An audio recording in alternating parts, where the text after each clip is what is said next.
Fund क्या होता है, क्यों इम्पोर्टेंट है? इमरजेंसी फंड एक ऐसा फंड है जिसमें हम शॉर्ट टर्म इन्वेस्टमेंट करते हैं ताकि कभी भी अगर कोई क्राइसिस आए, जैसे मान लीजिए नौकरी चली गई है, तो हम 3 से लेकर 6 महीने तक इजीली गुजारा कर सकें। जिसमें हम शॉर्ट टर्म इन्वेस्टमेंट करते हैं ताकि कभी भी अगर कोई क्राइसिस आए, जैसे मान लीजिए नौकरी चली गई है, तो हम 3 से लेकर 6 महीने तक इजीली गुजारा कर सकें। अगर आपके पास इमरजेंसी फंड है तो आपको जिंदगी में बहुत ज्यादा कॉन्फिडेंट फील होगा। किसी भी मुसीबत के आने पे आप जो हैं घबरा नहीं जाएंगे, आपके हाथ पैर नहीं फूलेंगे। या अप्रेजल होता है तो जब भी आपको कोई लंप सम पैसा मिले ना, वो आप अपने इमरजेंसी फंड में डाल दीजिए। उस समय खर्च ना करें। 15-15-70 रूल आपको फॉलो करना है।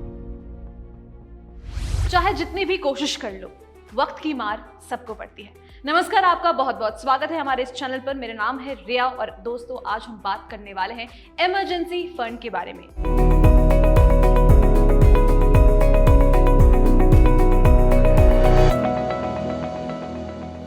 इमरजेंसी फंड क्या होता है, क्यों इम्पोर्टेंट है और कैसे आप इसको क्रिएट कर सकते हो, साथ ही साथ इसे मैनेज कैसे कर सकते हैं, और इस सवाल का जवाब देंगी हमारी फाइनेंस एक्सपर्ट और हिंदी कंटेंट लीड सुगंध शर्मा। तो प्लीज वेलकम सुगंध शर्मा।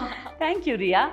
जैसे ही आपने इमरजेंसी फंड वर्ड बोला, मुझे वो सारे लम्हे जिंदगी के याद आ गए जब जब मेरी जिंदगी में इमरजेंसी आई है और मैंने अपने इमरजेंसी फंड को यूज किया है। क्योंकि आप उन लम्हों से गुजर चुकी हैं, मैं गुजरने वाली हूँ। शायद मैं 22 साल की हूँ और मैंने सोचा भी नहीं है इसके बारे में। तो सबसे पहले आप मुझे ये बताइए कि इमरजेंसी फंड होता क्या है? इमरजेंसी फंड एक ऐसा फंड होता है जो हम क्रिएट करते हैं ताकि हम उसे क्राइसिस के वक्त इस्तेमाल कर सकें।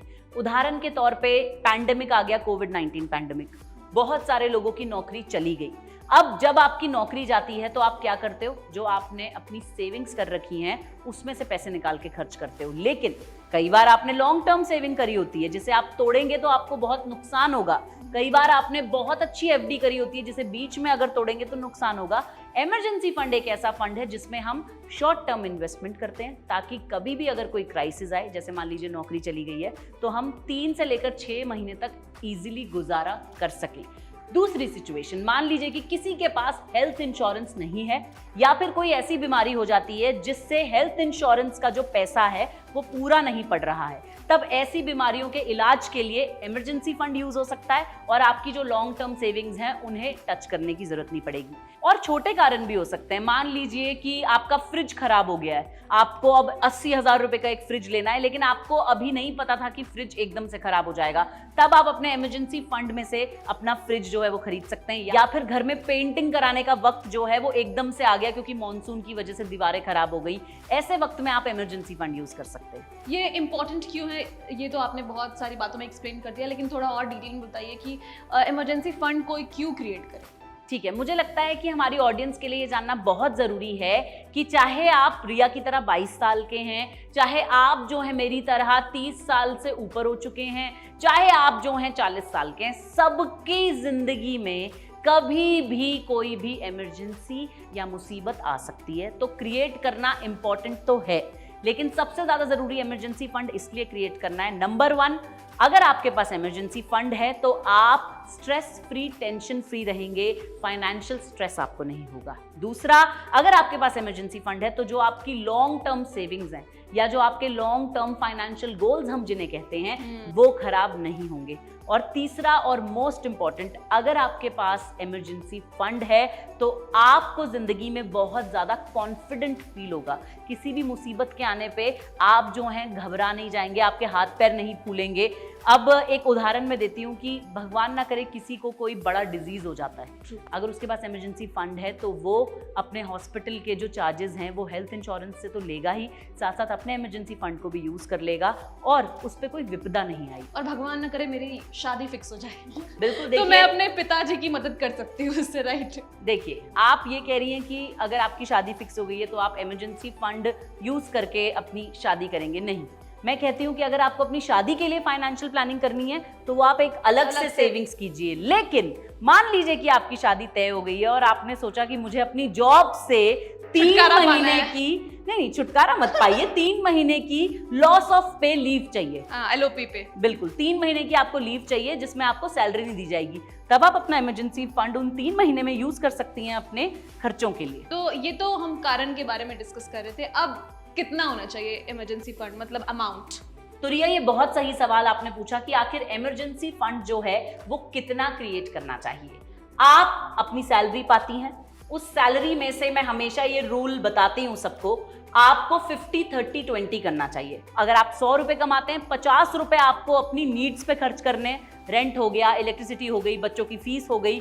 30 रुपए आपको जो है अपनी वांट्स पे खर्च करने हैं, जिसमें ट्रैवल हो गया, आपका नेटफ्लिक्स सब्सक्रिप्शन हो गया, आपका मूवीज का खर्चा हो गया, पार्लर का खर्चा जो है मुझे लगता है कि लड़कियों के लिए तो वो नीड्स में आ जाता है, क्योंकि अगर हम जो है अपने बाल नहीं कटवाएंगे, सुंदर नहीं लगेंगे कैमरा पे, तो फिर ठीक नहीं लगेगा। और 20% जो है आपको वो अपनी लॉन्ग टर्म सेविंग्स में डालना चाहिए। तो अब इमरजेंसी फंड की जब बात करते हैं, पहले आपको लिस्ट बनानी है अपनी नीड्स की, वो खर्चे जो आपको हर मंथ करने ही करने होते हैं। आप समझ रही हैं मेरी बात? आपको हर चीज उस लिस्ट में डालनी है। रेंट जो आप अगर बैंगलोर में रहती हैं पे करती हैं, आपका आने जाने का कहीं खर्चा, आपका खाना खाने का खर्चा, आपके ग्रोसरीज के बिल, आपका बिजली का बिल कितना आता है ऑलमोस्ट। तो जब आपके पास वो अमाउंट आ जाएगा ना, मान लीजिए कि आपकी 100 रुपए सैलरी और 50 रुपए का अमाउंट आपने निकाला है जो आपका खर्चा है ही है, क्योंकि अगर कोई इमरजेंसी आएगी तो आप अपनी वांट्स पे तो पैसा खर्च करेंगे नहीं, सिर्फ नीड्स पे ही करेंगे उतने समय के लिए। तो आपको जब ये अमाउंट पता चल गया तो उतना अमाउंट जो है वो मल्टीप्लाई बाय 3 और 6। अच्छा, 3 महीने का इमरजेंसी फंड क्रिएट करना है तो आपको मल्टीप्लाई बाय 3 करिए।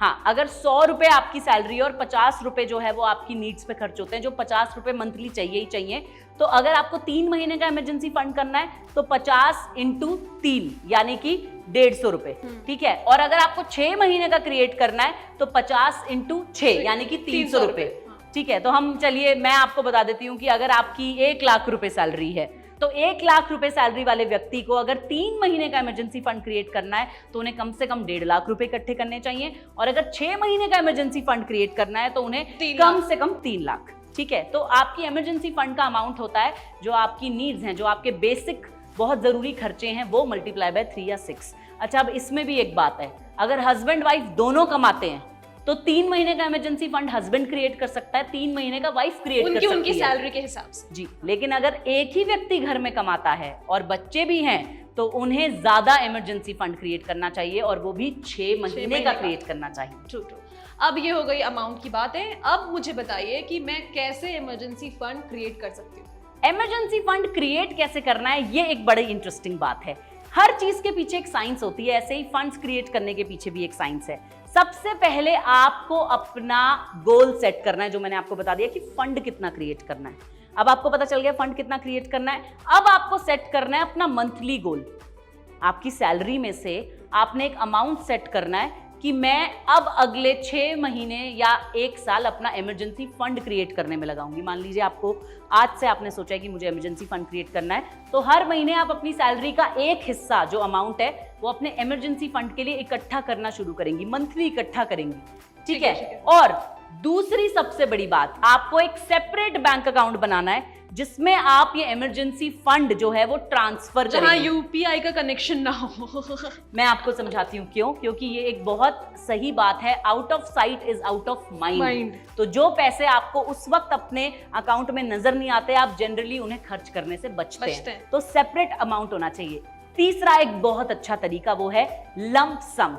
हर दिवाली पे किसी ना किसी को बोनस मिलता है, या फिर किसी की कोई एफडी पूरी हो जाती है, या अप्रेजल होता है, तो जब भी आपको कोई लंप सम पैसा मिले ना, वो आप अपने इमरजेंसी फंड में डाल दीजिए, उस समय खर्च ना करो। चौथा तरीका है सिर्फ 1 साल के लिए, जब तक आप अपना इमरजेंसी फंड क्रिएट कर रहे हैं, अपने एक्सपेंसेस को ट्रिम कीजिए।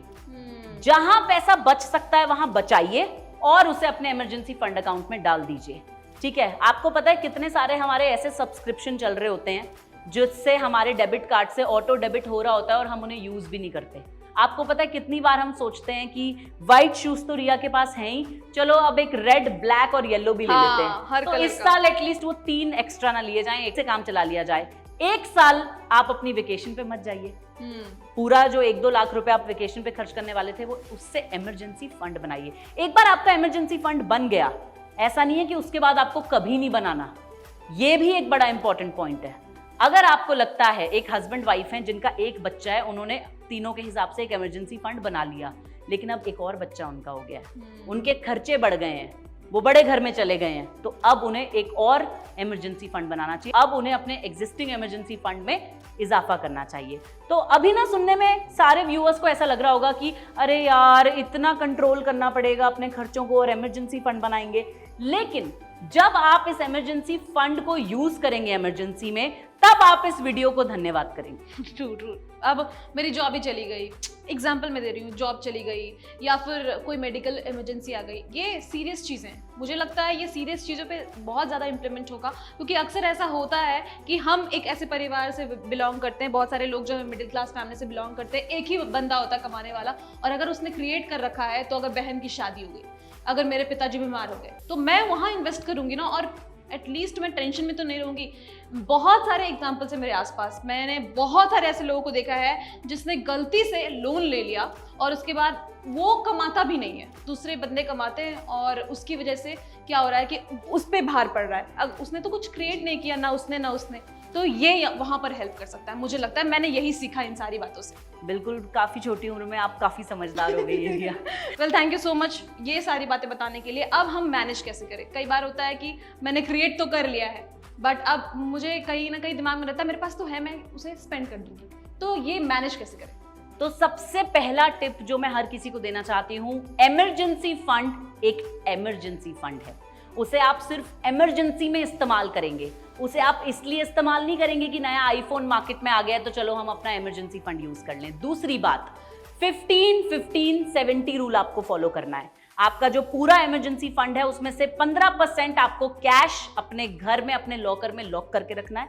लिक्विड कैश घर में होना बहुत जरूरी है इमरजेंसी के लिए। और जो 15% है वो आपको अपने बैंक अकाउंट में रखना है, वही जो सेपरेट बैंक अकाउंट बनाया था। और जो 70% है, अब इमरजेंसी फंड क्रिएट हो चुका है, ठीक है, मतलब मैंने इन सारे तरीकों से बना लिया।